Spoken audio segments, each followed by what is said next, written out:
What's going on, cryptocurrency universe? It's the Bitcoin miner here, guys. Well, I'm walking out to the Mohawk at my dad's house, and this is the new mining facility we went ahead and built. Unfortunately, I had to put the one under my deck on hold due to trying to get this one done. It was just much faster and easier. Because we already had a shell, I just needed to prep it. And we already had the power here and everything ready to go. So now that I've got this done, I'll go back and start thinking about doing the one at my deck. But this is the same basic concept I'd like to do there. We have 16 machines running in here. We have 13 running Ethereum and 3 mining Nexus. So I'll give you guys the pan view of the room. These are the 2 AC units right here. So the idea is this room can handle 18 units based on the power that I have available. There is a 120 amp breaker that feeds this whole building. In the summer we have to run both ACs, so in the winter we're almost done with running these. We'll stop running them and I'll be able to put 2 more units in here, which will fill up the empty slot right here and the empty slot up here on the top. Which will give us the 18 total for this location. Now, what we're doing is we're using graphics card miners instead of ASIC miners. We do have some ASIC miners just at a different location. I believe the S9s are kind of at the end of their leg. They've been out for a year and a half now. I expect more cards to be coming out very soon. So I didn't want to invest in S9s at this time, so we went ahead and just built graphics card machines. And this is just to give you an idea of how all of these work. There are 6 graphics cards in each one of these. And I'm using a Netgear Smart Router. The model number, just so in case you guys are interested, is not focusing. I don't know why, but it's GS724T. GS724T. Is the Netgear router that I am using. It's a smart kind of plug and play router, but you can also make adjustments on it if you need to. This is my old beast from my garage. Just got too hot in the summer, can't cool it, so I had to find a better home for it, and that's over here at my dad's. Each build has slightly different graphics cards. Some of them have Xeon chips in them, some of them don't. I won't all put Celerons anymore. Yes, Celerons are cheaper, but there will be plenty of opportunity where you will be able to make your money back just by having a more powerful processor. And it helps a lot if you decide to run some nodes.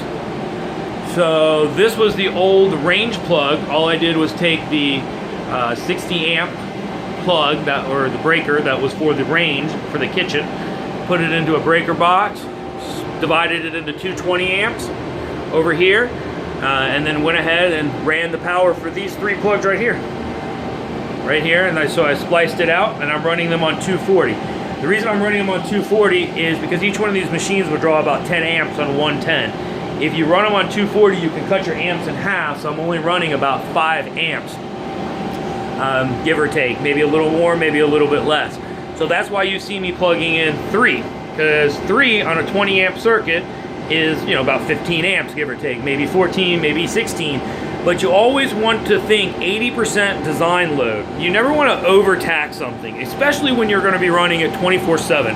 So, if it's designed for 20 amps, whatever 80% of it is, 16, amps would probably be good and a safe number to try to maintain. Just to keep that in mind. And another thing I'd like to point out to you guys, if you are running things on 240, as you already know, the power plugs come with a standard 110 plug. So I'm just using commercial heavy-duty plugs and make sure to label them so nobody plugs it in. Because if you plug in a 110 in this thing, it's zapped. People have come, not here, but my house, and zapped other things, just totally forgetting it. Simple things like a light, no big deal. Now, you asked me, how do I have the monitor over here plugged in? How do I have the routers plugged in? That's because they are all, if you read the back of them, they'll actually say what wattage they'll take. And they can all range from 110 to 240, any electronic device. But just read the back of it to make sure. But any TV, any monitor, they're just designed to work with either voltage. So you shouldn't have any problem. Just don't plug anything else in, like your cell phone charger or whatnot. You will zap it. So this is a little bit of a slightly different design. General server rooms will put these servers into a cabinet, and the cabinet, it now has the air pulled through the cabinet, and the hot air rises, cold air settles, and that's the way the server rooms are set, so that they're sucking the hot air out the top. You know, it's rising. The AC systems are actually pulling it straight from the top over and pulling it back down to cool the room. This system is more designed for mining. It's very expensive to try to cool all of your hardware, but if you don't cool it and you live in a high humidity area, you don't try to dehumidify the air, you can destroy your equipment just from moisture on the boards. So that is where these AC systems come into play. I have them sitting right in front of the air tank coming in, right here, so that the air coming in goes over across of the AC units. These are actually heaters, but we don't need the heat. And that way it pulls out the moisture out of the air and tries to keep the humidity in this room much lower, which in turn will allow my equipment to last much longer. So these are things to think about instead of just using fresh air. And instead of just pulling straight from the window, I don't have to clean the equipment as much by trying to filter it. Yes, I have to keep filters changed, but again, it's all about the longevity of the equipment. Is this thing gonna, you know, are you gonna fill it up with dust? Are they gonna last you only 6 months, or is it gonna last you a year? And as a perfect example, you can see from the one that was sitting in my garage, I think you can even, with the darkness, I don't even have a light in here, but you can see how dusty those USB cables are. Even how dark it is, you can see how that cable right there, this was in my garage for 3 months, if that, with no filtered air. Where these have been, well, this one's actually much newer. Okay, this one was at my house here, but you know, it's not, it was running, but in the downstairs box, so it was actually more filtered air. And you can see there's no dirt on the USBs. Fortunately, I can't shine a light in there right now because I don't have one to do it, but they stay much cleaner, and therefore, by the equipment being cleaner, they run cooler. So the design concept of this room is a cold room. All of the hardware is actually in a cold room, and it takes the heat and blows it out on the backside. So let's go around to the backside and I'll show you where the hot room works.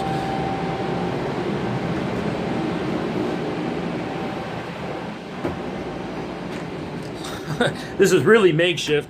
Unfortunately, this is temporary. We're not, you know, sure how long this is going to stay here, and for, you know, how long we'll wind up actually leaving this like this. But just a simple lean-to works very well, and the suction from the fans to keep that thing in place. So this is our back room here. So you can see where all the fans on the back of the computers are. And this is the hot air. It's actually cold in that front room, and it is fairly warm in this room. So the idea is all the filtered air has to go through the front room, keeps all the hardware nice and cool, and once it gets hot, it gets pumped back here on this side. And I am using two, I believe they are X-Temp fans. Let's walk over here and take a look at it.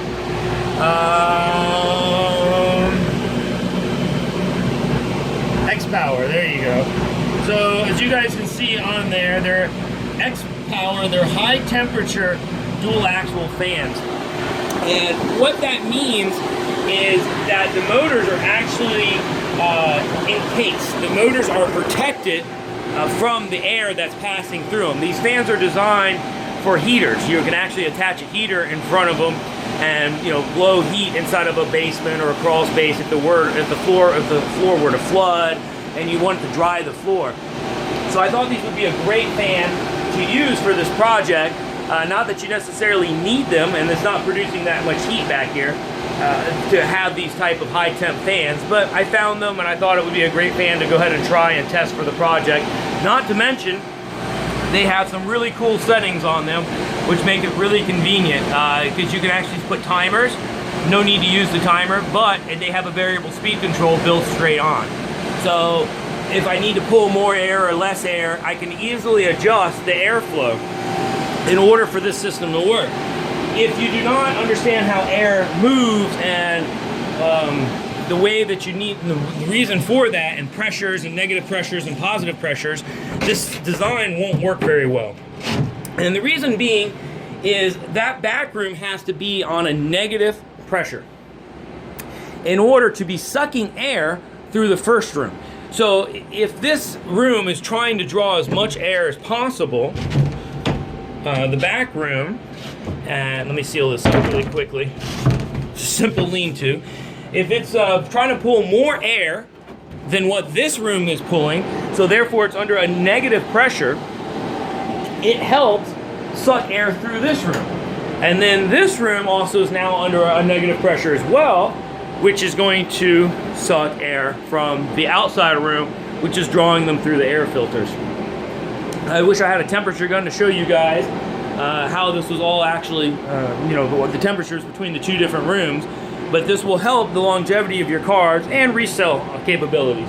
If you wanted to resell your cards in a year, 6 months, whatever time frame you decide to cycle them on, this will help them to stay a lot cleaner. I'm sure you guys have a lot of questions. I've tried to cover the basics of this fairly quickly. Go ahead and leave your comments down below if you guys have any questions. I will try to help you guys understand the way that this works if I didn't explain it very well. But it's fairly simple. It's a great way for your hardware, and you're just cycling air in and out. So this is the finished build over at my dad's house, and it has been working flawlessly for a good about a month and a half now, maybe a month. I've been very occupied. As you guys know, I hit a deer recently, and that really put a hamper on trying to keep up with my everyday task and keeping up with videos and whatnot. But I hope you guys really did like the video, and I'll talk to you guys later on. Make sure to give me a thumbs up if you liked it. Give me a thumbs down if you don't.